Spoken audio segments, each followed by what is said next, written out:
3 అడుగులు 4 అంగుళాలు ఉన్నటువంటి ఆ వ్యక్తి 72% అంగవైకల్యంతో ఉన్న ఇతన్ని చూసి సర్కస్ వాళ్ళు 5 లక్షలు ఇస్తామన్నారు తండ్రితో. కానీ ఈవేళ అతను ఒక గవర్నమెంట్ డాక్టర్.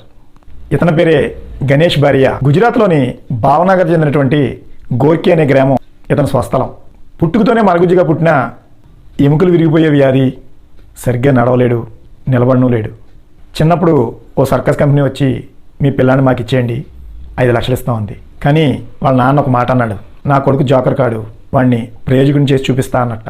గణేష్ నీట్లో మంచి ర్యాంక్ కొట్టాడు. భావనగర్ మెడికల్ కాలేజీలో సీటు వచ్చింది. కానీ అక్కడే అసలు షాక్. మామూలుగా వేరే వాళ్ళు అయితే అక్కడితో ఆగిపోయేవారేమో. నీ ఎత్తు తక్కువ, నువ్వు డాక్టర్గా పనిచేయవు అని మెడికల్ కౌన్సిల్ అయితే రిజెక్ట్ చేసింది. హైకోర్టుకి వెళ్ళాడు. వెళ్తే అక్కడ ఓటమే. మామూలు మనిషి అయితే అక్కడితో ఆగిపోయాడేమో. కానీ గణేష్ తండ్రి నేరుగా సుప్రీంకోర్టు మెట్లు ఎక్కాడు. సుప్రీంకోర్టు అతను పూర్తిగా ఎగ్జామిన్ చేయమని ఆర్డర్ అయితే వేసింది. అతనిలో టాలెంట్ ఉంది, మానసికంగా 100% ఫిట్ అని తేలింది. అప్పటికి కోర్టు చరిత్రలోనే ఒక సంచలనమైన తీర్పు అయితే వెలువడింది. అతనికి MBBS సీట్ ఇవ్వాల్సిందే. ఆ తీర్పుతో గణేష్ కష్టపడి చదివి MBBS అయితే పూర్తి చేశాడు. ఇవాళ అదే గణేష్ భావనగర్లోని టీ హాస్పిటల్లో గవర్నమెంట్ పీడియాట్రిక్ డాక్టర్గా పనిచేస్తున్నాడు. శరీరం చిన్నదైన సంకల్పం సుప్రీంకోర్టును కూడా వంచింది.